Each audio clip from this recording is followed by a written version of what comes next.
Hola, buenos días a todos y bienvenidos. Bienvenidos a esta nueva iniciativa de BC Materials y que ha venido para quedarse. ¿Ok? Ha venido para quedarse. Todos nosotros somos unos científicos motivados y dedicados a nuestra actividad, que trabajamos en un centro que quiere ser el centro precisamente de toda la actividad que se hace en materiales, creyendo además que los materiales son el motor de la transformación tecnológica y por tanto también de la transformación social. Por eso nos llamamos, o el lema nuestro es New Materials for a Better Life. ¿Ok? O sea, vamos más allá de la ciencia a la tecnología y de la tecnología a la sociedad.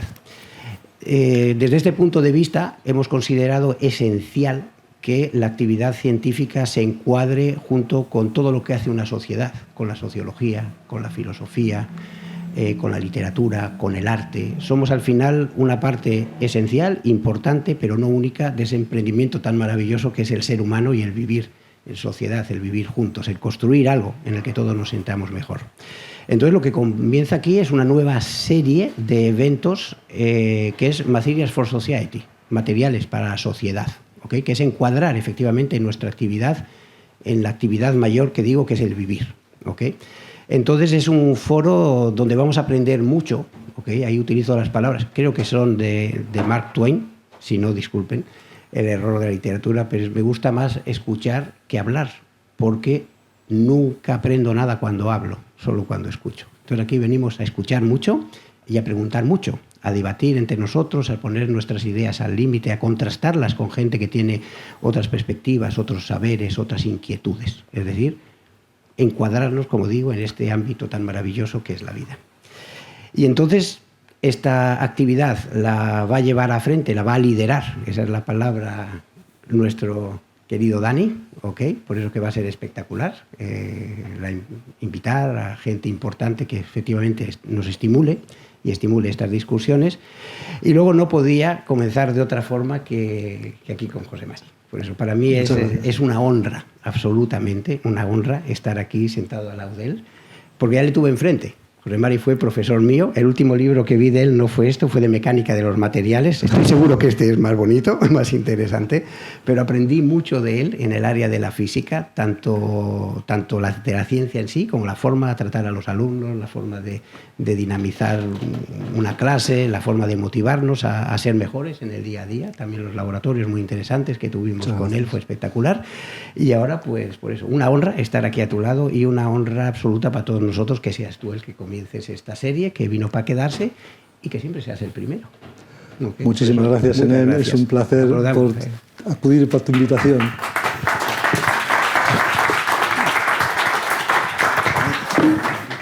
Muchas gracias, Enchu, por esta introducción perfecta de lo que es Materials for Society. Y bueno, por la parte que me toca, pues voy a intentar que efectivamente pues sea, no sé si tan espectacular, pero bueno, por lo menos que merezca la pena. Quería agradeceros a todos vuestra presencia hoy aquí, en este primer evento de Materials for Society, y también especialmente a la Facultad de Ciencia y Tecnología de la UPV, que colabora con nuestro evento de hoy, pues a través de lo que estáis viendo, de su departamento de audiovisuales, que nos está echando una mano para que esta primera reunión quede bonita, quede grabada y sea el primer testimonio de una larga serie de eventos que estarán por venir. Por supuesto, gracias a José Mari por venir. Es un placer. Tú ya nos conocemos desde hace un tiempo, veníamos ya preparando esta charla. Charla coloquio, porque tampoco queremos que esto sea un público viendo cómo sucede una entrevista, no se trata de esto. Se trata también de que en cualquier momento vosotros podáis levantar la mano, hacer preguntas. Bueno, queremos que esto sea dinámico y que haya interacción. De hecho, hay un par de micros que se pueden pasar entre el público y cuando veáis necesario y conveniente, pues podéis intervenir, ¿vale? Bueno, en este primer evento de Materials for Society juntamos ciencias y letras. Algo que parece como si fueran a veces términos antagónicos, otras veces, bueno, pues algunos que no se nos dan tan bien las ciencias, un poquito mejor las letras, pero no tan bien como a él, pues encontrar gente como José Mari es pues bueno, es un poco intimidante porque catedrático de física y además escritor, no está mal, ¿no? Y bueno, pues antes de empezar, ¿no? Porque vamos a hacer un poco un recorrido de cómo un catedrático de física acaba convirtiéndose, además de en eso, de docente, de investigador, en escritor, pues vamos a ir viendo todo ese proceso, ¿no? Muy bien. José María, cuéntanos un poco, porque claro, tú primero eres físico. ¿Cómo te decides por la física? Bueno, por la física me decidí porque yo pensé en su momento que era la ciencia que nos podía ayudar a entender cómo funciona el mundo, en su sentido más amplio, desde el universo a gran escala hasta las cosas pequeñitas que nos rodean en el día a día, que están dominadas por los materiales en muchos casos, ¿vale? Entonces, ese sentimiento de decir, yo quiero entender el mundo que me rodea, es lo que me llevó a elegir físicas. ¿No? Es un poco el resumen de por qué elegí físicas. Te especializas en ciencia de materiales, ¿no? Haces un doctorado en Francia específico en ciencia de materiales y a posteriori también aquí de física del estado sólido. Exacto. Sí, o sea, hay que entenderlo en el contexto. En los años finales de los años 70, prácticamente la Universidad del País Vasco había nacido en las primeras promociones y los laboratorios, no sé si algunos que ya los recuerdan ello, pues estaban casi vacíos, no había muchos medios y entonces yo decidí y tuve la oportunidad de ir a hacer una tesis doctoral a Francia. Estuve 3 años y pico en Lyon y allí leí la tesis en ciencia de materiales. Pero al volver aquí, pues, bueno, pues sabía que en aquella época todavía los doctorados era muy complicado convalidarlos, aunque estamos todavía en los años 80, pero administrativamente seguía pesando mucho la administración pasada y entonces bueno, pues con otro montón de resultados que yo tenía y de cosas, pues presenté una tesis en física de estado sólido, porque lo que había hecho en ciencia de materiales tenía unos aspectos fundamentales que encajaban perfectamente en la física del estado sólido. Bueno, empiezas tu carrera docente e investigadora, llegas al punto de ser catedrático, de liderar a un grupo de investigación. Cuéntanos acerca de la investigación de tu grupo. Bueno, pues inicialmente empezamos con unas líneas un poco evolutivas de lo que nosotros habíamos estado haciendo en las tesis previas y entonces trabajamos aspectos fundamentales de movilidad de dislocaciones en materiales y demás y arrancamos unas líneas de aleaciones de aluminio-litio, pero esas líneas fueron evolucionando porque, por ejemplo, la aparición de los materiales compuestos de carbono pues casi borró del mapa las aleaciones de aluminio-litio, que se pensaba que iban a ser el más de la aeronáutica. Y entonces fuimos evolucionando y una de nuestras principales líneas desde los años 90, por decirlo así, son las aleaciones con memoria de forma, que nos permiten, digamos, fabricar actuadores y sensores y demás. Entonces, esa línea además la hemos hecho evolucionar hacia aspectos a micro y nanoescala, que es casi lo que nos ha hecho más conocidos a nivel internacional, nuestros experimentos a muy pequeña escala y demás, donde hemos publicado pues, en Nature Nanotechnology y cosas de estas. Y en paralelo también nos hemos dedicado bastante a otro tipo de materiales que son los intermetálicos de TIAL para las turbinas de los motores de reacción, que ya están volando en varias compañías. Y bueno, eso lo hemos hecho más desde el punto de vista fundamental, en colaboración con otros centros extranjeros de Austria y de Alemania. Bueno, pues eso es un poco la trayectoria que hemos tenido y la que tenemos hasta ahora. Ahora estamos muy centrados en las aleaciones con memoria de forma, tanto a nivel macroscópico como micro-nano. Eso es lo que hay.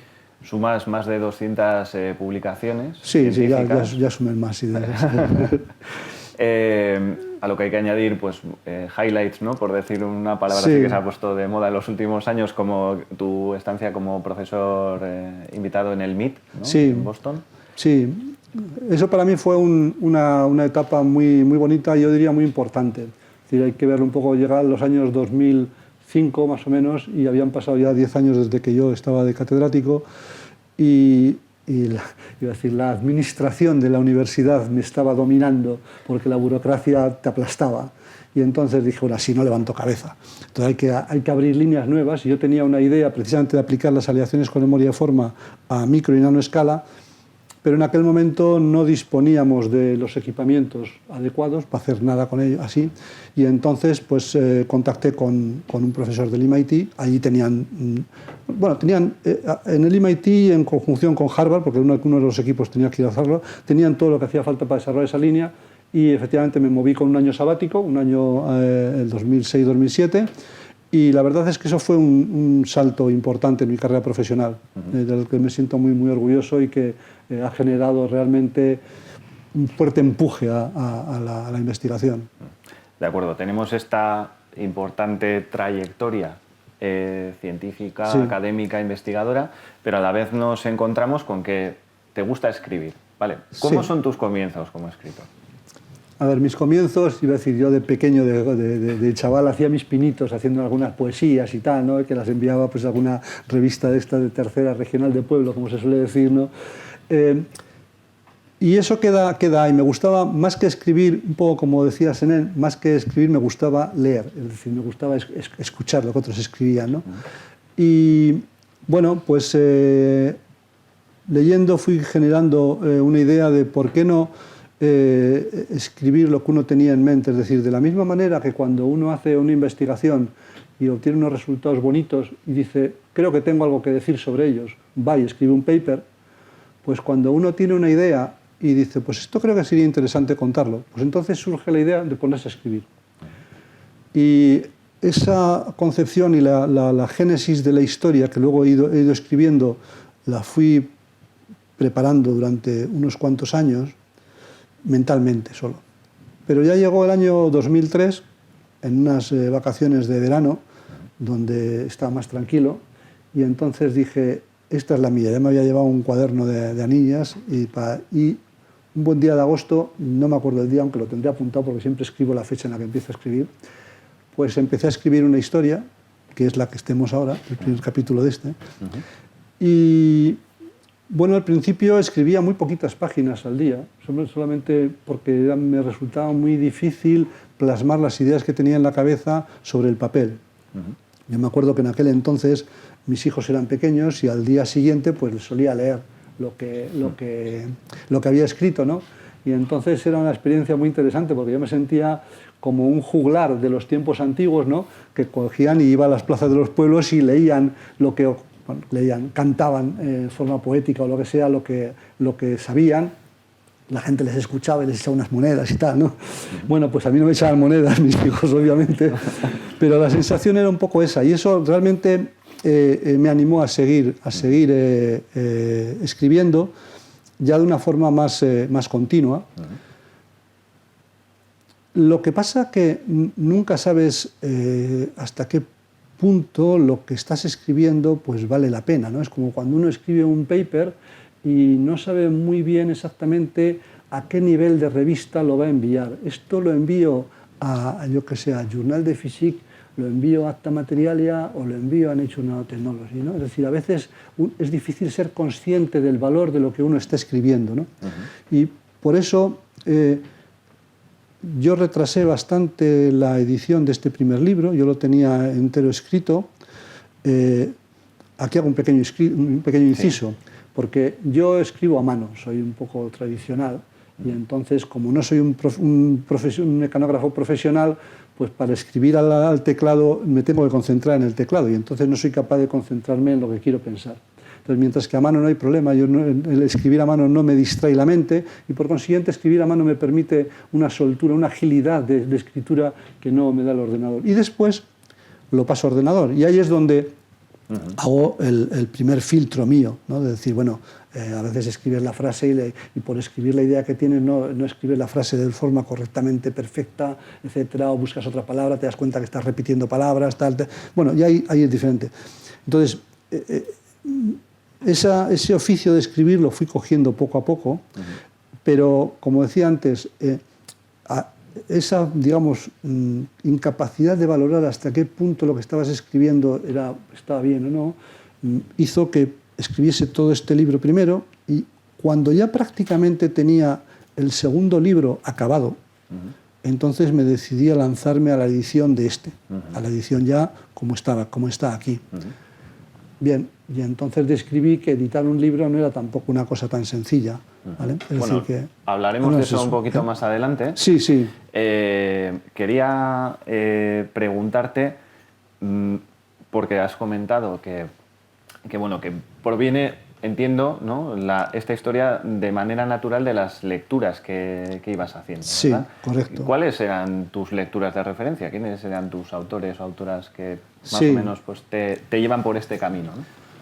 Bueno, pues empezando cronológicamente, cuando era muy crío, leía El Capitán Trueno, ¿vale? Que era lo que en aquella época se tenía acceso a semana por semana, y que Ambrós y Mora nos encantaban a todos, los chavales de la época y incluso más tardía. Pero después hay algunos autores que me han marcado bastante. Por ejemplo, me gustaba también la ciencia ficción, y Isaac Asimov me marcó mucho porque su novela, o las novelas de Fundación, las 3 novelas de Fundación, yo creo que son una obra maestra, en el sentido de que, como él mismo explica a veces en las entrevistas, él coge la historia del Imperio Romano y la transforma en un imperio de 40.000 años después. Él da un salto brutal y nos genera un mundo maravilloso dentro de 40.000 años, pero, como él comentaba, lo que subyace detrás sigue siendo la humanidad, ¿vale? Entonces eso a mí me sirvió también mucho de inspiración para después. Otras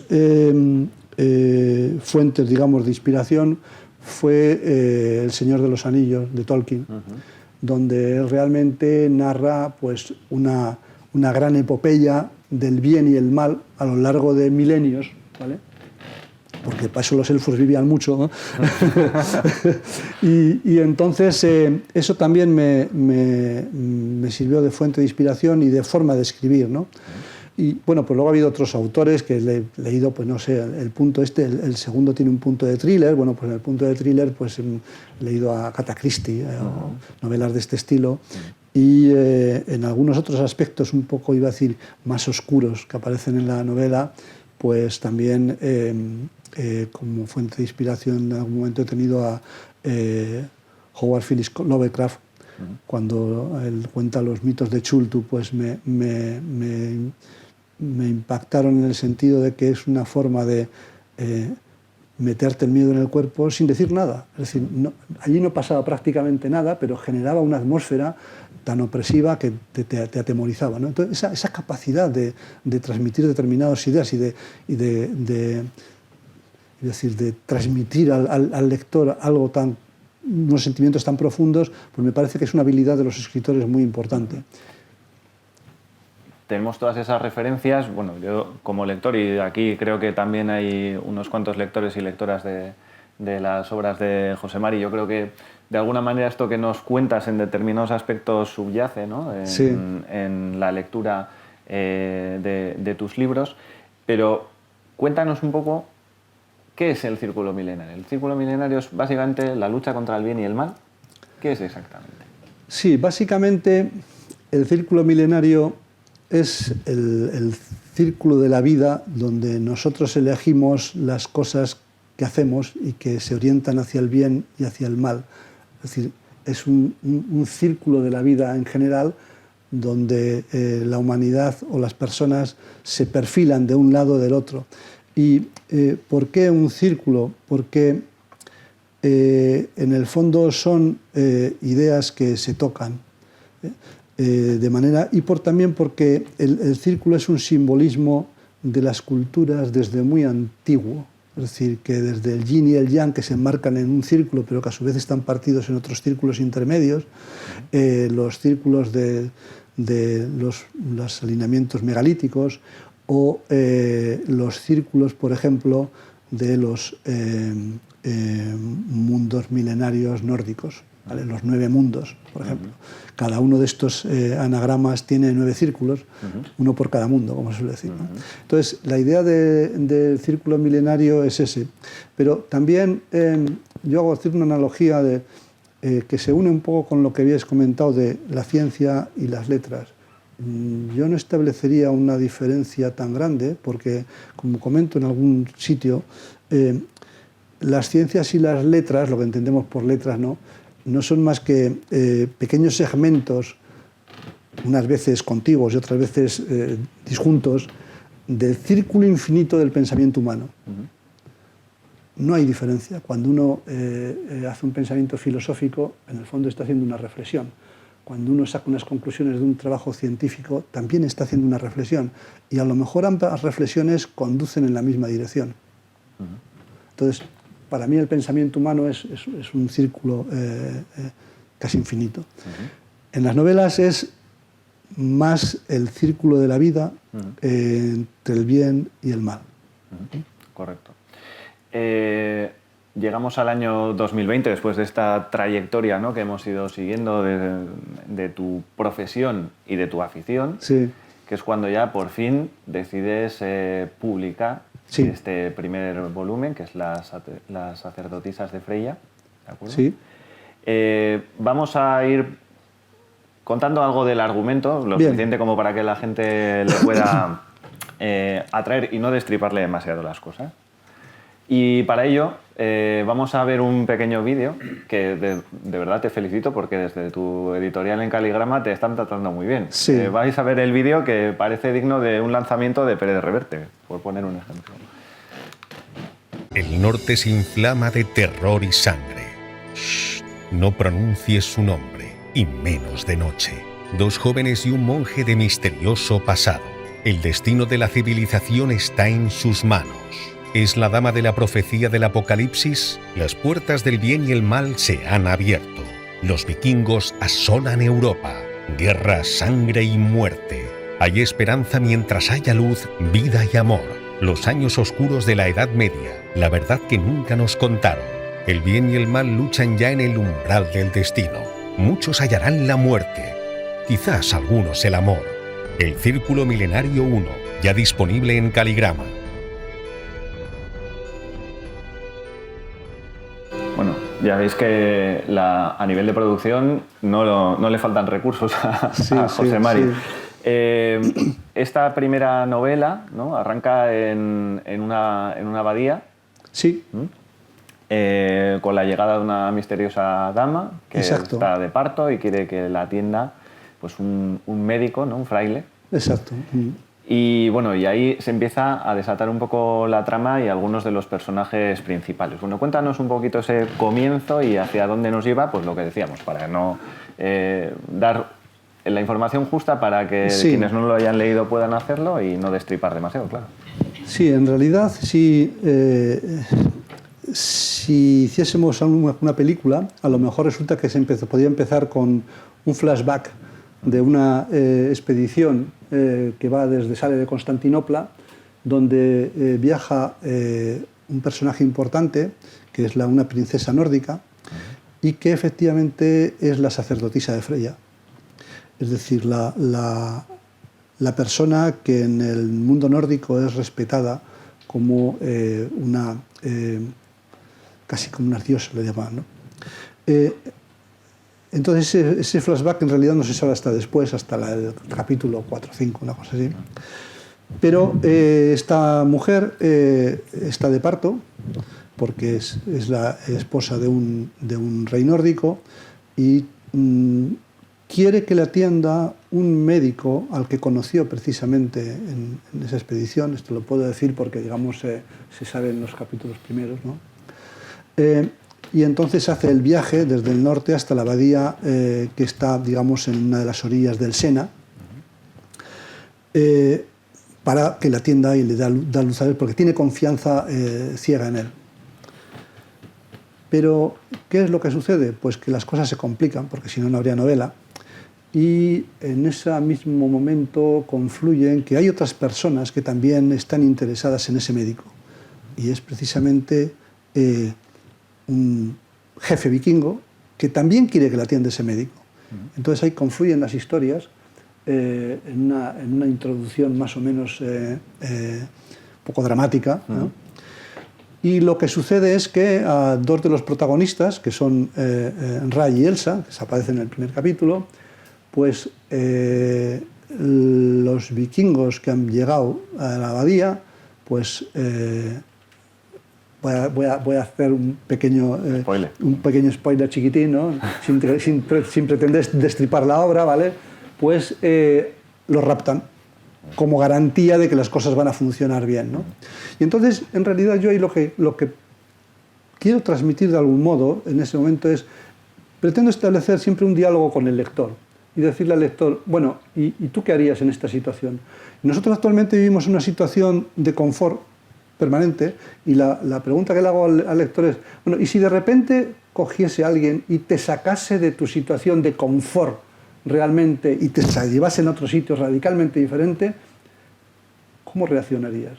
Eso es una primera pregunta y eso es lo que intento un poco hacer a lo largo de la obra, en muchas situaciones de transmitirle al lector esa pregunta, ¿no? Bueno, ¿y tú qué harías? Para que el lector sea un poco protagonista de la obra, ¿no? Entonces, a partir de ahí lo que sucede es que las sacerdotisas de Freya son unas personas que por genética, por decirlo así, lo que planteo un poco, pues tienen lo que entonces serían para ellos poderes mágicos, el seid oscuro, el seid, que son poderes que salen en las sagas nórdicas islandesas, pero que en realidad, desde el punto de vista de la novela, no es simplemente una capacidad que todos conocemos, que es la capacidad de hipnotismo y un poco de telepatía. Es decir, todos quizás hemos estado a veces enfrente de un hipnotizador, de un pequeño mago, lo que sea, a otras escalas, no voy a decir Copperfield, pero y te sorprende cómo esa persona de repente te confunde completamente, ¿no? Entonces, bueno, pues ese hipnotismo es algo que existe, es una cualidad que existe, lo mismo que la telepatía. Y entonces lo que planteo es que esas personas tienen ese don, vamos a ver, más que un poder, ese don. Se puede usar bien y exacto. usar mal. Y efectivamente, ahí contrapongo las sacerdotisas de Freya, la Dama Blanca, con la Reina Negra, que es de la misma genealogía familiar, por decirlo así, pero que decide utilizarlo para otras cosas. Y entonces ahí viene parte de la confrontación de todo el primer libro. ¿Vale? Que se juntan vikingos, cristianos, y acabas viendo también que de alguna manera sus profecías no son tan diferentes las unas de las otras, ¿verdad? Exacto. En lo que sale aquí, la pregunta es decir, ¿es la dama de la profecía del Apocalipsis? Bueno, pues es una analogía porque en el momento determinado esa persona, esa mujer aparece vestida con un vestido blanco, con una diadema, etcétera, etcétera, y cuando uno describe eso, resulta que coincide con... No voy a hacer ese spoiler. Bueno, no vamos a hacer más spoilers. Yo lo que sí quería comentar, y bueno, y aquí, como os he dicho, quienes hayáis podido leer ya los libros de José Mari, quizás estéis de acuerdo, es que es muy fácil encariñarse con los personajes. Los traza de una manera muy clara. Y bueno, pues se junta un poco la nobleza, el valor, bueno, la vileza en algunos casos. Claro. Yo no sé si estás de acuerdo, hablabas del segundo libro que más tarde trataremos, no sé si estás de acuerdo en que si la segunda puede ser un thriller, la primera es como una novela de aventuras, ¿no? Se lee como una novela de aventuras. Sí, la novela la primera tiene un punto más de aventuras, un poco más, por decirlo así, Señor de los Anillos, por decirlo así, ¿no? Y la segunda, efectivamente, tiene también un punto de thriller, de thriller medieval, ¿no? De algún modo he intentado generar ambientes un poco distintos, porque los mundos también son diferentes. Es decir, la primera novela transcurre íntegramente en los países nórdicos, básicamente, y entonces son mundos que están rodeados de una aureola más desconocida, un poco más misteriosa, y es un poco lo que planteo, ¿no? Y entonces se presta más para esa aventura, ese que pasará, ese aspecto un poco más, yo diría, épico, ¿vale? Mientras que la segunda tiene lugar en la Hispania del año 85, donde los reinos cristianos y musulmanes tienen como frontera natural el Tajo y pugnan por la ciudad de Toledo. Y entonces es un periodo de la historia, de algún modo también para todos nosotros, un poco más conocido. Y entonces no se centra tanto en una épica guerrera, sino en una relación humana que tiene aspectos de thriller, porque no se sabe exactamente lo que va a pasar. Es un poco más conspiranoica en el sentido de que están conspirando un poco unos con otros y tal.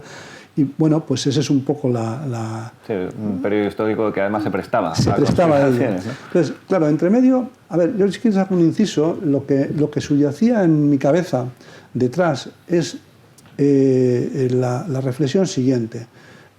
Tolkien narra la historia del bien y del mal desde un punto de vista de unos mundos fantásticos. Nos crea prácticamente una mitología entre elfos, enanos, los hobbits, tal. Y entonces, a mí esa idea me gustaba mucho, pero dije, ¿por qué no generar una epopeya de lo que ha podido ser, o lo que pudo ser entonces, la historia de Europa?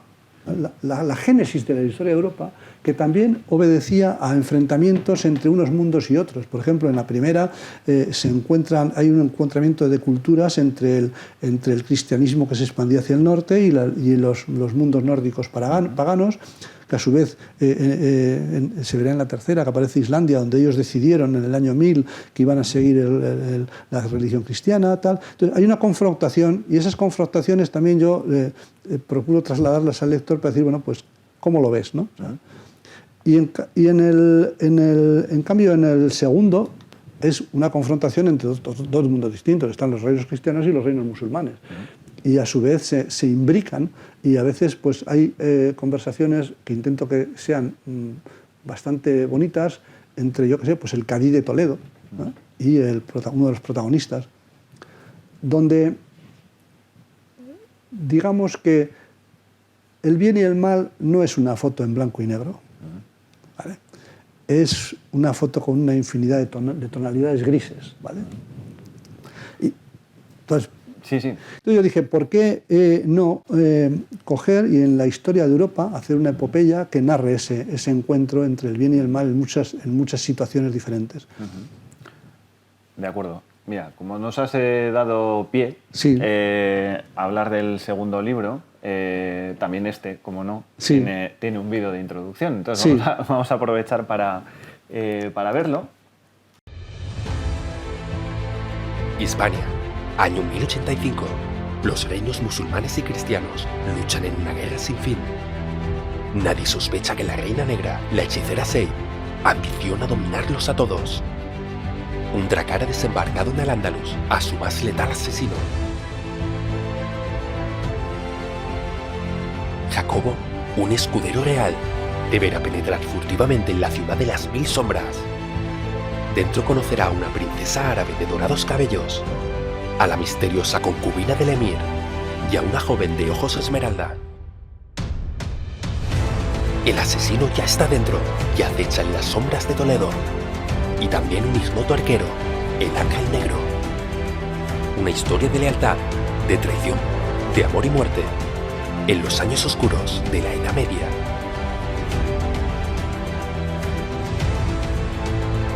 Muy espectacular. Sí. Muy espectacular, muy épico, ¿no? El ambiente que nos sitúa en esa Hispania del siglo XI. Nos comentabas que este libro ya lo tenías escrito. Sí.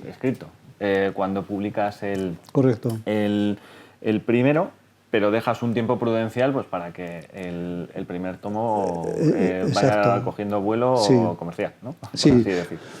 Bueno, y también lo tenía escrito, pero todavía faltaba mucho del proceso editorial, de pulir un poco el texto, el proceso editorial y demás, que luego hablaremos de él si quieres. Entonces, efectivamente, y además entre medio hay que pensar que uno fue en el 2020 y otro se publicó en el 2023. Entre medio tuvimos toda la pandemia, ¿vale? Con todo lo que eso supuso desde todos los puntos de vista, ¿no? Entonces, eso me afectó también bastante a ello. Claro, evidentemente. Hablabas antes de esa frontera difusa con muchas tonalidades entre el bien y el mal. ¿Es posible que esa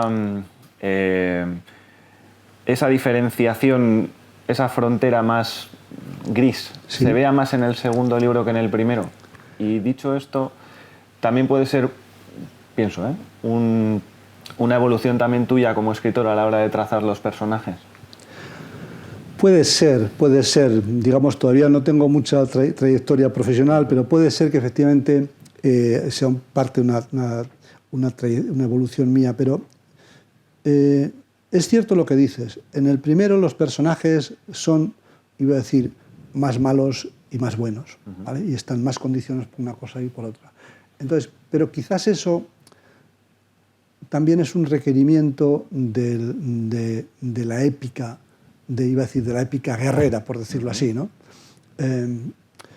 Hay un momento en que uno de los personajes le dice uno de los personajes de los guerreros nórdicos, le dice al monje, dice, mira, me parece muy bien que tú prediques un Dios de amor, pero yo no puedo entrar en batalla pensando en un Dios de amor, porque no duraría en el campo de batalla ni 2 minutos. Lo que tengo que hacer es romperle la crisma al que está enfrente y después ya veremos. ¿Vale? Es decir, entonces, claro, ahí en ese entorno épico hay bastantes más luchas que en el segundo. Los personajes se perfilan como más blancos y negros, por decirlo así. En el segundo, en cambio, es una situación donde hay mucho más diálogo. Los reinos cristianos y musulmanes en esa época estaban en guerra, pero eran una guerra, iba a decir que sí, duraba siglos. Entonces, pero para la persona que vivía en un determinado momento, pues a lo mejor pasaban 25 años sin haber visto una sola pelea de nada, ¿no? O con muchas cosas fronterizas y tal, pero y entonces, mientras tanto, en ciudades como Toledo, pues, o como Córdoba, se vivía pues el día a día entre unos y otros tranquilamente, y se convivían las culturas cristiana, musulmana, judía y gente que venía de los países también, digamos, francos, etcétera, etcétera.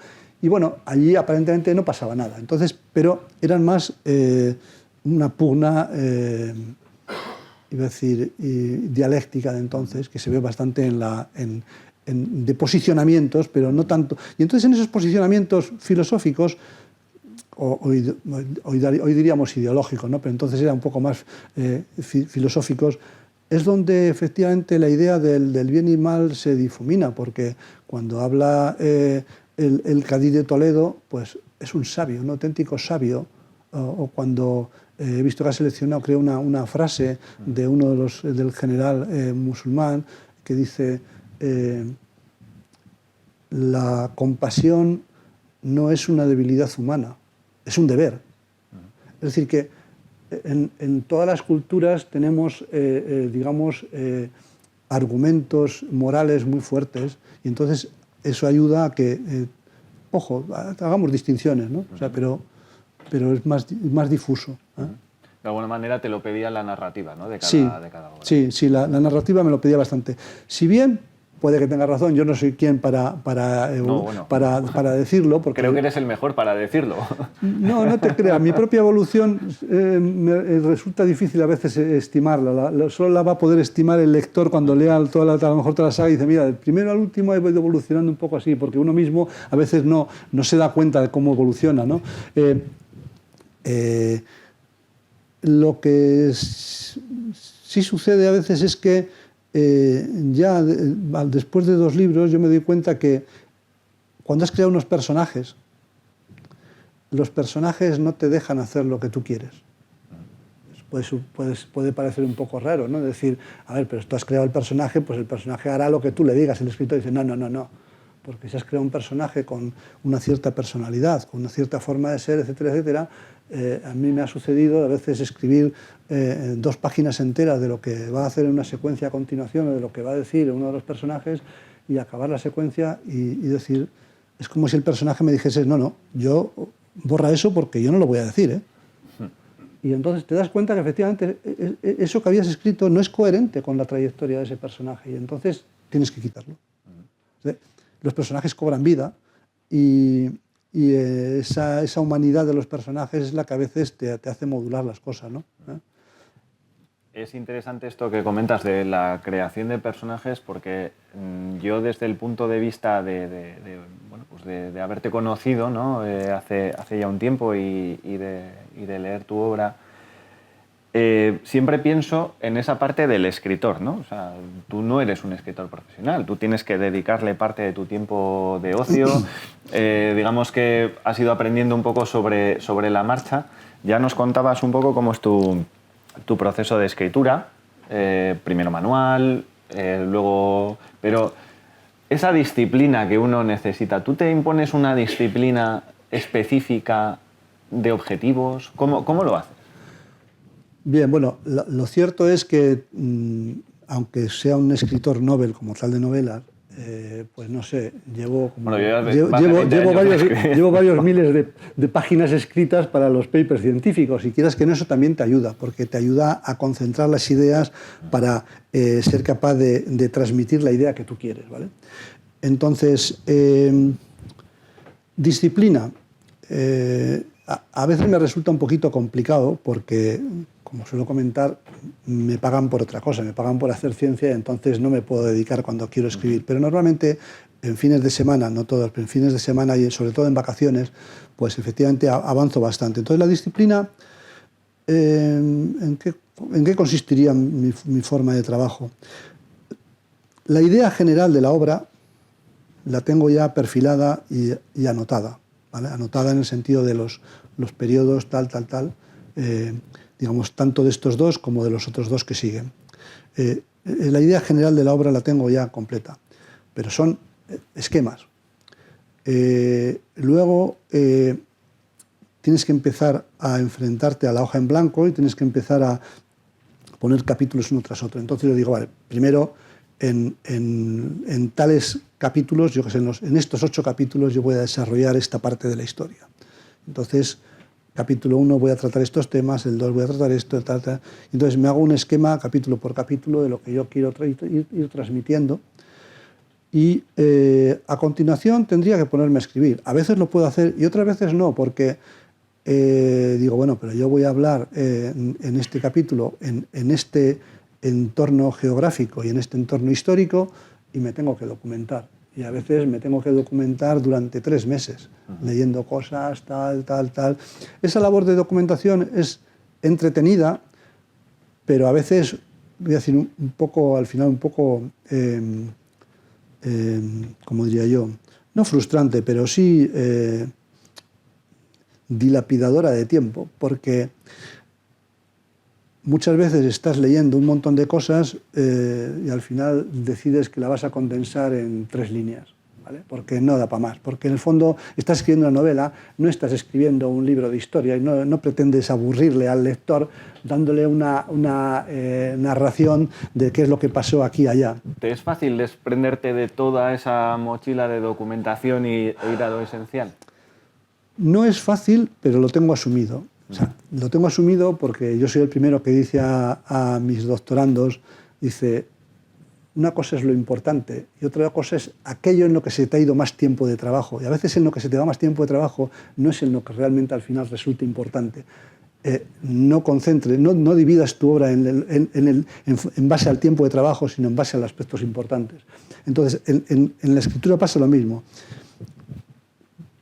Me documento en libros en castellano, en libros en francés y en libros en inglés. Trabajo con las 3 lenguas y evidentemente también en Wikipedia por todos los lados, ¿vale? Pero, para que tengas una idea, me he llegado a comprar un libro, no mejor, pero un libro específico de qué sucedió en una batalla del intento de conquista de los nórdicos del rey Hardrada cerca de York, en el año 1066, que narraba con todos pelos y señales lo que pasó, la batalla, tal y cual, no sé qué, y al final eso lo tuve que condensar en unos trocitos muy pequeños, porque no voy a contarle esa chapa al lector, ¿vale? Cuando en realidad solamente quería hacer una pequeña narración de otra cosa. Y con los momentos históricos pues pasa otro tanto de lo mismo, es decir, pretendo que el lector no se sienta abrumado de datos históricos. El que quiera leer los datos, en el segundo volumen, por ejemplo, que es al ser entre un periodo que es del que se tiene mucha información, pues hay mucha historia detrás escrita. He escrito un glosario y una cronología bastante grande, son como 30 páginas al final del libro. Entonces el lector que quiera mirar los hechos cronológicos históricos, pues los tiene ahí, los puede consultar, y los personajes. A veces incluso me parecía perdón, que había hasta demasiados personajes históricos, porque ¿qué le íbamos a hacer? Son los reinos de taifas, hay mucha gente, etc.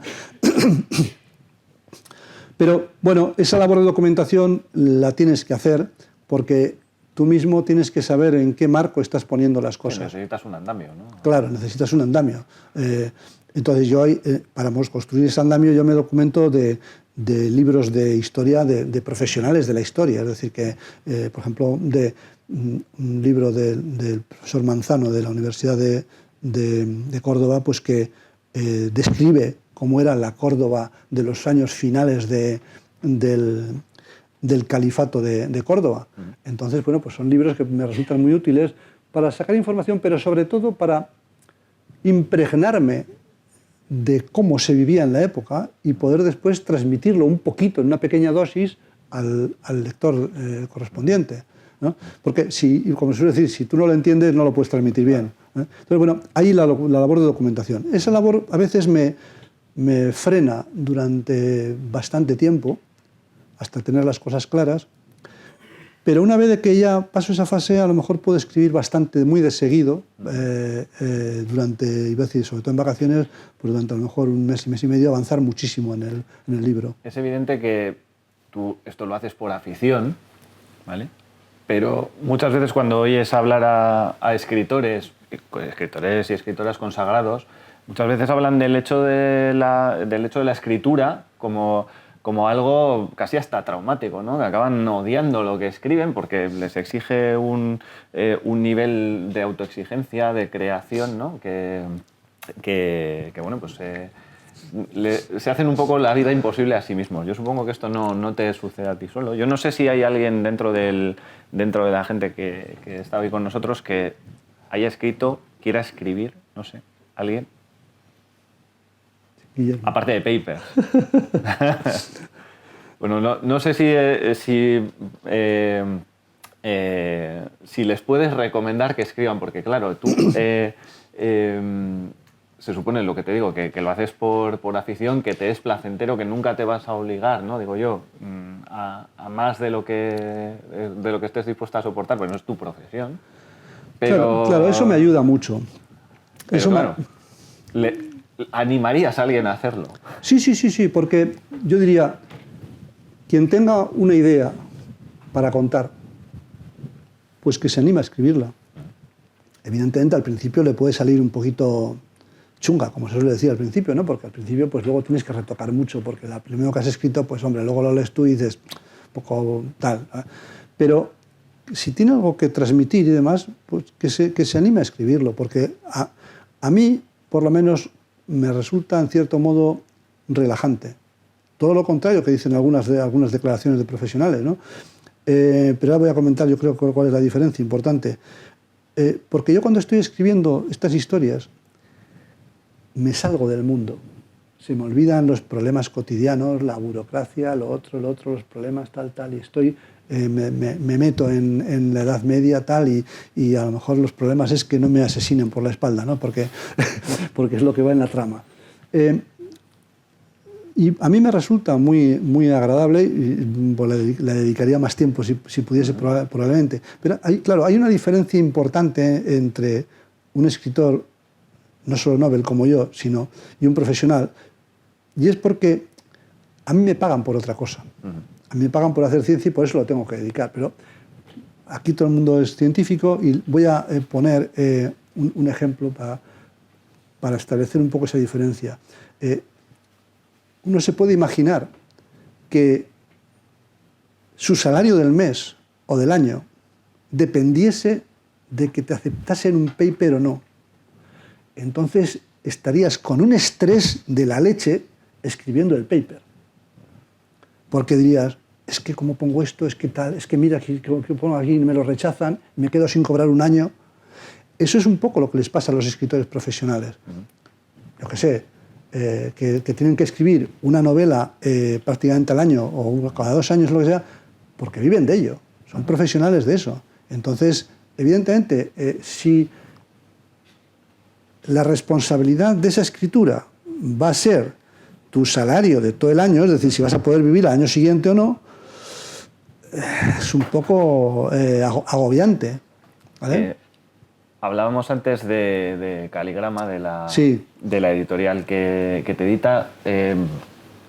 Optas por explorar la vía de la autoedición, ¿no? Sí.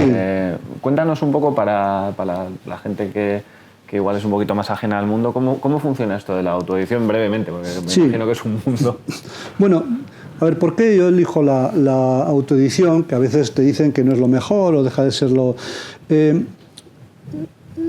Yo cuando empecé con Caligrama, empecé también porque entonces Caligrama era la editorial de autoedición del grupo Penguin. Y entonces yo dije, bueno, entrar con una editorial de autoedición que es de un gran grupo significa que va a ser, en principio, uno puede pensar que va a ser más fácil acceder después a las editoriales del grupo, o sea, a los sellos editoriales del grupo. Pero entre medio hubo una ruptura entre Caligrama y el grupo Penguin, y cuando llegué a escribir la novela ya no era el grupo Penguin. Vaya, bueno, pues eso es un pequeño problema, ¿no? Pero ¿por qué de todas maneras empecé con un tema de autoedición? Porque, paradójicamente, y eso sí lo digo si alguien quiere escribir, el mundo editorial, iba a decir de las letras, me resultó paradójicamente más inhóspito que el de las ciencias. Me explico por qué. Cuando uno manda un paper a una revista, automáticamente recibe un email de contestación. Hemos recibido su submission, en breve se pondrá en contacto con usted, no sé cuánto. Y entonces entras en la página web y ves que lo han mandado ya a referenciar, que lo han mandado a leer y tal, y al final, bueno, pues en algunos casos te puede llegar un email muy educado del editor diciendo muchas gracias por enviarlo, su trabajo es muy bueno, no sé qué, pero creemos que no es del perfil editorial de no sé qué, vamos, te dan una negativa de la publicación, pero con muy buenas palabras. ¿Vale? Y uno lo acepta, tiene asumido que, bueno, pues que pero te tratan, digamos, cordialmente, y sabes que detrás de esas personas a las que has hecho una sumisión, entras en la revista, coges el comité editorial y ves quiénes están, bien no sé qué, quién te ha respondido, etcétera, etcétera, ¿vale? Aunque detrás de todo ello haya cada vez más sistemas automáticos y secretarias que lo responden todo automático. Pero digamos que hay una estructura donde hay personas detrás. Mi sorpresa fue que cuando entras, y podéis hacer la prueba cualquiera de vosotros, cuando entras dices, voy a ver si publico una novela en un sello editorial del Grupo Planeta o del Grupo Penguin, que son los dos grupos que tienen, yo qué sé, el 80%, el 90% de las grandes editoriales del país. Pues resulta que entras en una página web y te dice, seleccione el sello editorial. Lo seleccionas. Y dice, si quiere enviarnos un manuscrito, pues le recordamos, nos pedimos que nos mande un PDF, elija el país donde quiere enviarlo y nos envía el PDF. Dice, si su manuscrito nos llega a interesar, pues en un plazo razonable, que no te dicen cuánto tiempo es, que luego obviamente lo que pueden ser hasta 6 meses, un editor se pondrá en contacto con usted. Si no nos interesa ni te lo dicen, nadie se pondrá en contacto con usted ni le dará una respuesta de que no están interesados. Entonces dices, ¿cómo dice? O sea, que yo le mando un PDF de todo mi documento, que si hay algún, iba a decir, desagradecido, que coge ese PDF porque no sabes a quién se lo manda simplemente a un grupo editorial, no sabes por quién pasa ese PDF, y se le ocurre la gracia de subirlo a Internet. Te ha puesto a circular tu novela en Internet y ya está. Y luego, ¿qué vas a vender y qué vas a publicar? Y vas al Grupo Penguin y te pasa exactamente lo mismo. Y dije yo, ¿cómo es esto? ¿Cómo es esto? Iba a decir, ¿qué falta de respeto profesional es esta para un escritor que quiera intentar escribir algo? Por lo menos que me contesten y que me digan, mire, su obra lo sentimos mucho, pero no es del perfil editorial y además es muy mala, ¿vale? Y hasta punto final. Si lo tenemos asumido, o sea, que puedes escribir bien o mal, lo que no es admisible es que ni te respondan, ¿vale? Entonces, con las editoriales de autoedición, uno tiene un flujo completamente distinto. ¿Por qué? Porque en el fondo tú estás pagando por editarlo. Por eso es autoedición, es decir, tú pagas, ellos te dan un servicio muy bonito. Y sí que es cierto que cuando estuve tanteando varios servicios de autoedición, varias editoriales de autoedición, y una de las cosas que me animó a Cruzar de Caligrama es por lo que decía, porque entonces pertenecía al grupo Penguin. Bueno, lo primero que hacen es una cosa que sí muy interesante, es que, aunque sea de forma anónima, la editorial te contesta, el editor, te ponen un editor o un asesor de editorial a tu contacto, ¿no? Y entonces te hacen un informe, no es ese contacto tuyo, sino alguien del consejo editorial o un experto externo, te hace un informe editorial de tu novela. Un informe profesional de tu novela que son, pues yo qué sé, pues 8 páginas, donde te la analizan. Dice, bueno, pues los personajes los tiene bien construidos, tal, pero no sé qué, no sé cuántos. Yo qué sé, los diálogos son un poco en este punto demasiado actuales y no encajan en la época que usted está diciendo. Y dice, es verdad, se me ha ido un poco la pinza y he utilizado un argón demasiado moderno en esta parte, ¿no? Bueno, te hacen toda una serie de, un análisis, como digo, bastante exhaustivo, visto por un profesional de ello, ¿no? Y después te hacen también un análisis de gramatical, etcétera, etcétera. Bueno, pero sobre todo el informe editorial es muy bueno porque a ti te sirve para, es como una especie de referí gratuito, no gratuito porque lo has pagado, ¿no? Pero, que te viene muy bien para aprender también de cómo escribes, ¿no? Y eso es muy práctico. Y después lo que hacen es poner todas las herramientas de un servicio editorial, que claro, cuando tú tienes todo escrito en el ordenador y lo tienes como un PDF, todavía no ves esto. Entonces, hasta llegar a esto, efectivamente hay correcciones, pruebas de imprenta, con modificaciones. ¿Y por qué ese informe editorial también? Porque en Caligrama te dan el sello talento o no, si ellos consideran que la obra tiene un cierto nivel literario. Entonces, yo pretendía que evaluasen ese nivel literario, entonces conviene seguir sus consejos editoriales, porque, como digo, suelen tener toda la razón del mundo, ¿no? O sea, como cuando uno recibe a veces el informe de un reviewer que te dice que no al paper o que tienes que modificar un mogollón de cosas, la primera reacción puede ser, este tío no tiene ni idea. Pero luego, 2 semanas después, uno lo piensa y dice, pues sí, tenía razón en todo. Vale. ¿Eres de encajar las críticas fácil? ¿Cómo lo llevas? Bueno, encajo las críticas. Eso no quiere decir que luego reconozca que son correctas o no. A ver, yo también es cierto que siguiendo los consejos de Stephen King, no personales, ¿vale? Stephen King ya podría ser, ¿no? Ya podría ser, ¿no? También es un autor que me gusta bastante para el tema de miedo y tal, pero él tiene un libro que es Mientras escribo, que son una especie de mezcla de memorias y consejos para escribir, etcétera, etcétera. Un libro magnífico, si me permitís. Sí, efectivamente, se aprende mucho.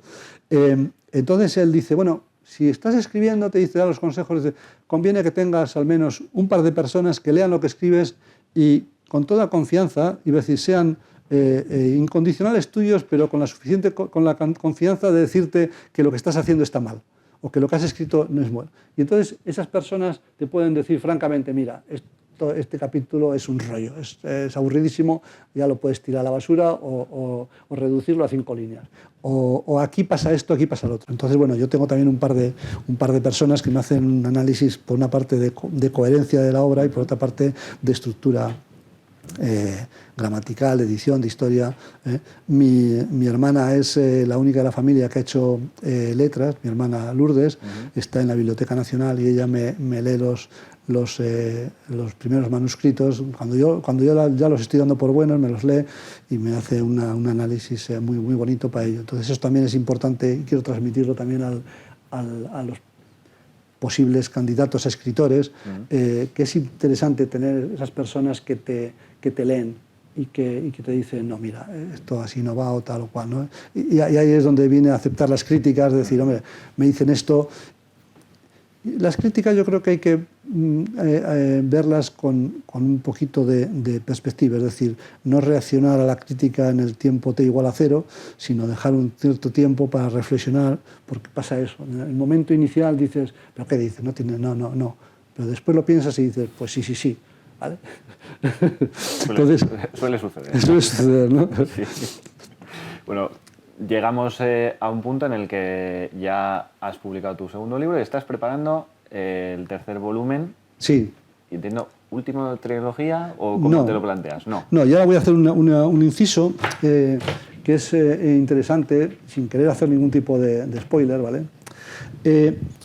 Los dos primeros libros, los que están ya publicados, transcurren en tiempo real, en un tiempo relativamente corto, 4 meses más o menos. Pero a la vez, pero en escenarios diferentes, ¿vale? Y lo que hago es poner un punto de conexión cronológica, que es el 25 de mayo,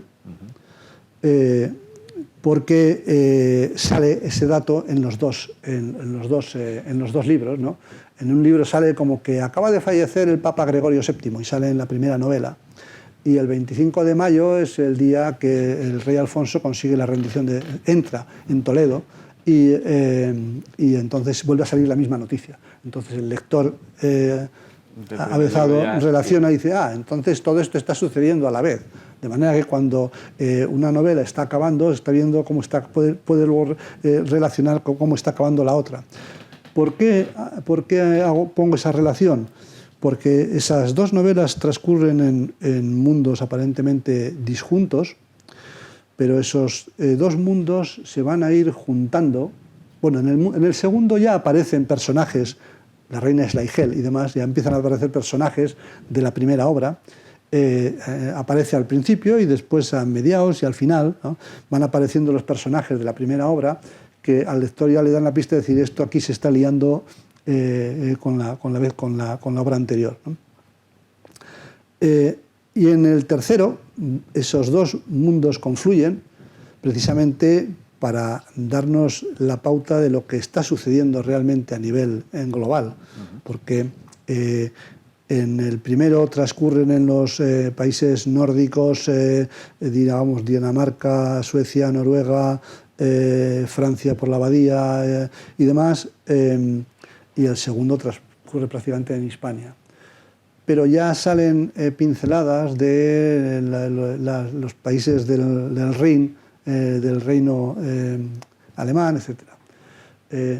Y en el tercero confluyen, y ahí ya se ve dónde va la trama, y en el cuarto será el desenlace. El tercero, ya puedo avanzar el título, se titula Los Códices Sagrados, que son códices que van a contener una cierta información clave para encontrar algunas cosas, ¿vale? Porque, digamos, en algún punto, tal como son las profecías que aparecen en el primero y demás, pues hay un punto ahí de thriller, bueno, ¿en qué consiste esto? Tal, ¿qué es lo que están buscando esos elegidos? Que como le dice Frialdir a uno de los protagonistas, los elegidos no son elegidos porque les haya elegido nadie. Son elegidos porque ellos eligen hacer lo que deben hacer. O sea, no es yo te elijo a ti, tal. Es diferencia. Claro. ¿Para cuándo? El tercero, a ver, yo confío que quede acabado para finales del año que viene y pueda ver la luz en la primavera, antes del verano del 2026. ¿Vale? Eso haría que más o menos el primer libro se publica en el año 20, el segundo en el 23 y entonces el tercero en el 26, van más o menos cada 3 años. Hay un periodo bastante largo, más largo de lo que parece, de unos 6 meses por lo menos, y un poco difícil de predecir, desde que uno envía el PDF, por decirlo así, hasta que el libro está disponible para ser distribuido, ¿no? De todas maneras, también avanzo de que todo este proyecto editorial, yo lo que pretendo ahora es que dé el salto de la autoedición a una editorial, que algún editor o editora de buen corazón pues considere que es una historia que puede ser vendida y que entonces se pueda editar a través de una editorial clásica. No tengo en mente ninguna en concreto, pero se puede editar. Cuando uno lee consejos de estos mundillos, dice, no, las novelas conviene presentarlas a concursos y tal. No, yo no tengo mucha confianza en los concursos porque ¿por qué no? Simplemente. Entonces prefiero tener la confianza en que si le envío mi proyecto editorial a un editor con cabeza, pues él lo pueda ver y decirme que sí o que no, punto final, ya está, ¿no? Pero bueno, tengo que ver un poco eso, no es fácil contactar con los editores porque, como digo, es un mundo terriblemente anónimo. Uno entra en un editorial y no encuentra en ningún sitio quién es el editor, quién es el asistente del editor, quién es nadie de nadie de nadie. Vamos, hay que encontrarte a gente. Claro, eso es, eso es. Muy bien. Entonces, mientras tanto, Caligrama ha hecho una labor muy buena porque te da unas herramientas, no solamente los vídeos que se han proyectado, son ellos los que los hacen en base a unas imágenes. Ellos en su momento te dan acceso a un banco de fotografías enorme, que en condiciones normales es de pago, pero ellos tienen una suscripción, te dan acceso a ese banco de fotografías, y entonces te piden, genérame un sketch corto y seleccióname, es decir, con unas frases y unas cosas, y seleccióname, yo qué sé, una docena de fotos que puedan ser representativas. Entonces tú les envías eso y ellos, con eso, con el material que ellos consideran más adecuado y tal, le ponen música y montan los vídeos que habéis visto, o sea que están muy profesionales, ¿no? Pero a su vez ellos también luego lo que hacen es ponerla en todas las plataformas, digamos, editoriales. El libro lo podéis encontrar en Amazon, en la FNAC, en el Corte Inglés, en la Casa del Libro. Tecleáis en internet el Círculo Milenario y salen un montón de entradas y ahí se pueden ya comprar, etcétera, etcétera. Hombre, la distribuidora es Libros CC, que es la que está asociada con Caligrama, pero como digo, está en otros lados y incluso lo ponen en el libro electrónico también. O sea que eso es una labor que es muy buena por parte de la editorial porque es una labor que yo solo no, para nada eres capaz de hacer como persona escritora, ¿no? Entonces, bueno, es así. Al final uno da para lo que da, ¿no? Sí. Y bueno, ya bastante porque, bueno, crear una saga entera de estas dimensiones y tan extensa en el tiempo en cuanto a la preparación no es fácil. Yo sé que hay gente dentro del público que está esperando el tercer volumen. Me alegro. Con avidez. Y quería daros la palabra a vosotras y a vosotros, porque yo he hecho ya un montón de preguntas y bueno, pues supongo que tendréis comentarios, preguntas que a mí no se me hayan podido ocurrir para hacerle a José Mari. Tenemos por ahí un micro, así que... Con toda tranquilidad, pues, por favor. Podéis levantar las manos. Los lectores son interesantes. Se gratificará. Sí, pasa. Sí. Raquel. Bueno, lo primero de todo, muchísimas gracias por asistir y compartir tu experiencia. La verdad que es apasionante escucharte. O sea, a mí me ha encantado personalmente. Y mi pregunta es, ¿qué recomendaciones le harías a una persona que quiera empezar a escribir y se enfrente al folio en blanco? O sea, ¿cómo puedes avanzar con...? Sí, mira, no te enfrentes nunca a un folio en blanco sin tener previamente el esquema de lo que quieres contar. Y cuanto más detallado sea ese esquema, mejor. Porque si no, las palabras no fluirán cuando te encuentres en el folio en blanco. Es decir, porque cuando te encuentras una hoja en blanco, tienes que saber qué es lo que quieres decir y hacia dónde te quieres mover con la escritura. Entonces, pero en cambio, si tú tienes la idea ya, pues ponla en esquema, iba a decir previamente, en unos folios previos, unos esquemas que pones, bueno, pues yo lo que quiero transmitir es, mi idea de la obra es esta, este es el principio, este es un poco la trama, pam, y este es el final, y lo que quiero transmitir más o menos es esto, quizás no tan detallado, pero un esquema. Entonces, ahora coges esa primera parte y le vuelves a hacer otra vez un fraccionamiento, es decir, vale, pues mira, esto va a transcurrir dentro de este aspecto quiero contar tal y tal y tal, pues esto aquí quiero decir más o menos no sé qué, no sé cuántos. Cuando hayas hecho todo este desbroce de tu trama de arriba abajo, es cuando dices, vale, ahora ya lo tengo claro, tengo que empezar a escribir un capítulo donde lo que quiero decir es, por ejemplo, introducir a este personaje, a este otro y otro. Entre medio de la trama, una cosa muy importante es escribe tus personajes. Es decir, tú dices, vale, aquí yo voy a escribir este capítulo, mi historia es esta, pero la historia la viven unos personajes. Entonces, bueno, pues va a ser una mujer de estas características, no solo físicas, sino tú le pones las características psicológicas, sus circunstancias de vivencia personal, tal, y te puedes hacer un esquema, por lo menos un esquema de cómo es ese personaje tuyo. Y eso lo haces al menos para todos tus personajes principales. Porque si no, cuando llegue el momento en que vas a poner fulanito dice no sé qué, y dice, bueno, ¿y fulanito qué es lo que puede decir? ¿Qué es fulanito? O sea, es un guerrero, es un contable, es un no sé qué, es un no sé cuánto. Tienes que, entonces, haces el esquema de tu obra, haces el esquema de tus personajes, y después también te faltaría un esquema del entorno en el que vas a desarrollar la acción.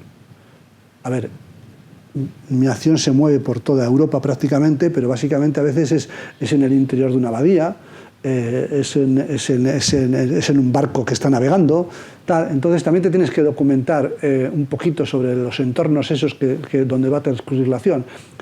Si es una policíaca, a lo mejor el entorno puede ser simplemente una estancia, pero a lo mejor tienes que dar unas descripciones de esa estancia o tal o cual, porque en el capítulo 37 vas a hacer uso de que la estancia tenía un sistema de seguridad antiincendios que se dispara, porque a ti te hace falta que se dispare no sé qué, y a lo mejor has apuntado en el capítulo 1, dice, no, pues se fijó en el sistema de seguridad que parecía un poco chungo y tal. Es decir, tú tienes que tener un poco también esos entornos. Entonces, cuando tienes la estructura de la obra, los personajes y el entorno, de la obra, ya te va a resultar mucho más fácil coger y decir, vale, ahora yo quiero escribir esta primera parte que va a tener lugar en este entorno y los participantes son estos dos actores. Y entonces ya vas a empezar a escribir de forma mucho más fluida, porque si no puede ser un poco frustrante. Te enfrentas la hoja en blanco y no sabes qué decir, y pones dos frases y las tachas, y pones otras dos y dices, esto no tenía gracia. ¿Vale? Yo te recomendaría eso, que hagas la estructura, tu análisis entero de la obra. Aunque, como te diga, no, iba a decir, ni siquiera tienes por qué iba a decir, decidir incluso el final o los detalles de lo que pasa. Los detalles muchas veces van teniendo lugar cuando te encuentras en la hoja en blanco. A veces los personajes, si te dejas llevar por ellos, te hablan. Te lo piden, ¿no? Sí. Vale, muchas gracias. De nada. ¿Más preguntas para José Mari? Bueno, eso míralo con prudencia. Yo soy un escritor novel, tampoco soy quien para dar unos consejos. Igual si estuviese aquí Stephen King, igual pues... Bueno, pero dicho esto, yo lo que creo que se ha transmitido un poco, por lo menos desde mi punto de vista, es un punto de admiración, porque bueno, independientemente de que te dediques a esto profesionalmente, requiere una dosis de valentía importante, ¿no? Sí. Hola, José Mari. Hola. Yo, como sabes, soy un rendido admirador de... Lo cual te agradezco en el alma. ¿Sabes? Yo afronté la lectura de estos pues con cierta prevención, ¿eh? Yo pensaba, joder, alguien que se dedica a la ciencia, que se meta en algo en literatura, pues no era lo que más me animaba, ¿no? O sea, si me animé, pues digo, joder, conozco a José Mari, vamos a ver qué ha escrito.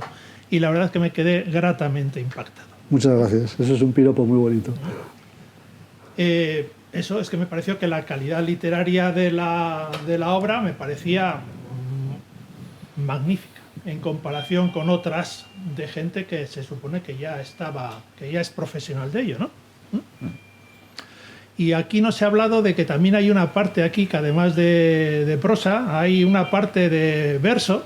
Ah, sí. Que a mí también me ha dejado gratamente impresionado. O sea, que redondea, que enriquece la obra y de lo que habéis hablado poco. Me gustaría que hablaras algo de esa parte. Muchas gracias por no solamente por las flores que me has echado, sino por la pregunta, el apunte sobre el tema de las poesías. Efectivamente, a lo largo de la obra, en los dos volúmenes, hay poesías de diferente naturaleza. Poesías que son a veces más épicas, como La gesta de Constantinopla, que es un poco, podría ser el cantar del Mío Cid, ¿va? Un poco de ese estilo. o otras poesías como mucho más íntimas, intermedio un poco de todo. ¿Por qué están esas poesías ahí? Primero porque me gusta la poesía también, ¿vale? Eso es una de las cosas, si no lo hubiese hecho. Pero porque yo estoy escribiendo en prosa y hay un momento en que quiero describir un sentimiento. Y sin darte cuenta a veces, ese sentimiento profundo no encuentras la forma de describirlo en prosa de forma tangible. Y entonces, sin querer, me viene a la cabeza una poesía que ilustre ese sentimiento o esa situación. Puede ser simplemente una situación épica, como cuando están en el norte en un momento determinado en una batalla a vida y muerte, ¿no? Y entonces hablan los dioses nórdicos entre sí. Evidentemente, me resulta muy difícil poner los dioses nórdicos hablando, pero en cambio una poesía, porque no considero que esos dioses existan, pero en cambio dentro de ese marco esos dioses pueden hablar.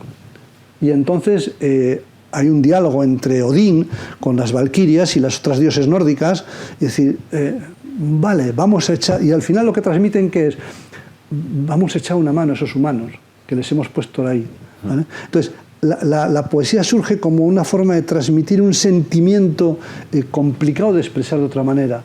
Y lo mismo sucede pues, a veces con momentos de sentimientos en torno a momentos románticos que también hay en la obra, ¿no? Bueno, yo creo que la poesía además me da una herramienta a veces un poco de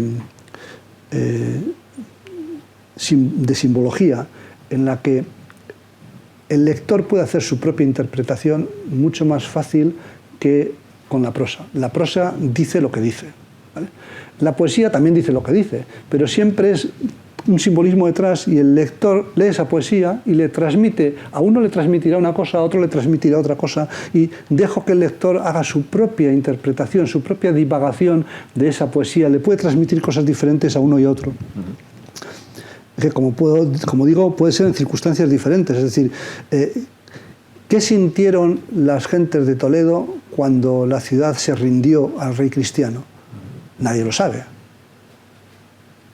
Entonces yo pongo una poesía donde pudo transmitir, intento transmitir ese sentimiento que pudo haber de frustración para unos, de delirio para otros, tal. Bueno, recurro a ellas en ese sentido. Y a veces son poesías formales y otras veces son prosa poética. Es decir, a ver, a mí no me gusta mucho me gusta más la poesía clásica, no me gusta tanto la poesía moderna. No digo que haya cosas muy buenas, pero muchas veces la poesía moderna es coger un trozo en prosa y partirlo en versos, y bueno, pues ahí ya está, es poesía libre, ¿vale? Bueno, está bien, es una forma, si está bien hecha es muy bonito también. Pero la prosa poética que yo a veces hago es justo lo contrario. Yo escribo en prosa y cuando uno mira esa frase resulta que está hecha por por octetos que riman en asonante o en consonante dentro de la frase correspondiente con un ritmo correspondiente. Y en cambio no están puestos en poesía, están simplemente con una prosa. Con la musicalidad, ¿no? Claro, exacto. Entonces el ritmo de los octetos o decasílabos, lo que sea, puestos a continuación da una cadencia que en algunos momentos épicos pues da una cadencia que puede ser incluso un poco agobiante, es decir, porque te marca el ritmo de la acción. Bueno, y entonces creo que es útil y recurro a la poesía y a la prosa poética para marcar esos sentimientos o esos ritmos que a veces es difícil poner en la prosa. Pues yo los aplaudo. Gracias, gracias. Tenemos tiempo para alguna otra pregunta, si queréis. Sí, Rubén. Hola, buenas, José Mari. Un placer haberte escuchado. Muy buena charla, muchas gracias. ¿Cuáles serían para ti las mayores diferencias entre producir un texto científico, no digamos un paper, un review, un capítulo de un libro científico y un capítulo de tus novelas? ¿Cuáles serían las mayores diferencias? Bien. porque, bueno, si me permites, porque yo, sin saber nada de escribir literatura, algo muy poquito todavía de ciencia, creo que no puede ser muy diferente. Creo que el proceso también tienes que seguir como un guión. Igual no tienes personajes, pero tienes muestras. Sí. No tienes entornos en los que se mueven esos personajes, pero tienes técnicas en las que actúan esas muestras. O sea, como que... Sí, planteamiento, nudo y desenlace, ¿no? Sí, a ver, desde el punto de vista de la técnica de escribir, por decirlo así, puede haber muchas similitudes. Un poco el esquema que le contaba hace un momento a Raquel, pues eso es lo que uno tendría que hacer también para escribir a lo mejor una tesis, ¿vale? Es decir, pam, pam, pam, pam, pam, ¿verdad? Y desde el punto de vista de decir, tengo que poner estas cosas para que luego el reviewer o el lector, ¿no?, lea esto, tal, tal. En eso, desde el punto de vista de técnicas, puede haber muchas cosas parecidas, pero yo creo que hay una gran diferencia, y que es lo que voy a hacer hincapié. Cuando tú escribes literatura, detrás de lo que escribes pones el alma. Detrás de un paper científico pones solo tus conocimientos y tu técnica de escribir. Entonces, la diferencia entre poner conocimientos y poner el alma es muy importante. Porque cuando pones el alma, pones tus conocimientos, más tus sentimientos, más tu experiencia de vida, y entonces eso se convierte en algo diferente. Es decir, estás mucho más involucrado en lo que está escrito aquí dentro. Es decir, yo qué sé, cuando pones en boca de un personaje una frase, es lo que te está saliendo de tu experiencia, ¿no? Y a veces son frases tan sencillas como la que dice Suleimán. Suleimán es uno de los personajes árabes. El pobre ha tenido un accidente fuerte y entonces le falta un ojo y una mano. Y dice algo así: con prudencia irás más lento, pero llegarás más lejos. Cosas de este estilo, reflexiones humanas. Entonces, eso es lo que uno pone cuando escribe una novela. Y normalmente eso no lo pone en un paper científico, porque si pones una reflexión de este estilo, llega el reviewer y te dice: oiga, mire, escriba en otra revista porque esto es de ciencia, ¿vale? Muy bien, gracias por la pregunta, Rubén. ¿Tiempo para una más? ¿No? Bueno, yo antes de cerrar, yo quisiera agradecerle a Senén haberme dado la oportunidad de estar aquí con vosotros. Y bueno, para mí como profesor es un orgullo que un alumno pues supera al maestro con mucho, y entonces que estés aquí como director de BC Material para mí es un orgullo. Y entonces te lo quiero agradecer en el alma, el que me hayas traído a este entorno, y también a ti, Daniel, por haber hecho posible este encuentro y el cariño con el que has organizado todo y el tiempo que me has dedicado. Bueno, por la parte que me toca, pues muchas gracias. Agradecerte a ti, como no, el que pues seas, digamos, el padrino de este proyecto, ¿no?, de alguna manera. Y antes también, perdona, quisiera agradecer a todos los lectores, que efectivamente he visto muchos por acá, a todos los lectores, pues su interés por la novela, como dices tú al final. Yo entiendo que cuando uno es escritor novel, pues debe asumir que los lectores empiecen con un poquito de prudencia sobre el río, pero me alegra oír comentarios como el que has hecho, de que efectivamente, bueno, pues luego la novela te atrapa, etcétera, etcétera. Y bueno, pues agradecer a todos los que estáis aquí, y que si os podéis convertir también en lectores, pues os lo agradecería. Porque yo creo que vais a disfrutar. Lo bueno es que podéis poneros al día, si tenéis hasta 2026 para leeros los dos primeros. O sea así que al tercero llegáis seguro. Bueno, pues lo dicho, José Mari, muchísimas gracias por tu presencia, por contarnos tu experiencia, que como decía Raquel, es apasionante ver cómo has conjugado las ciencias y las letras en una trayectoria pues muy remarcable. Y gracias también, como decía, a la Facultad de Ciencia y Tecnología por apoyarnos en este evento, y a todos vosotros y vosotras por estar aquí. Hemos tenido alimento para el alma, como es la literatura, y ahora tenemos alimento para el cuerpo, así que nos espera fuera un pequeño almuerzo, y espero que hayáis estado a gusto y nos vemos en una próxima ocasión.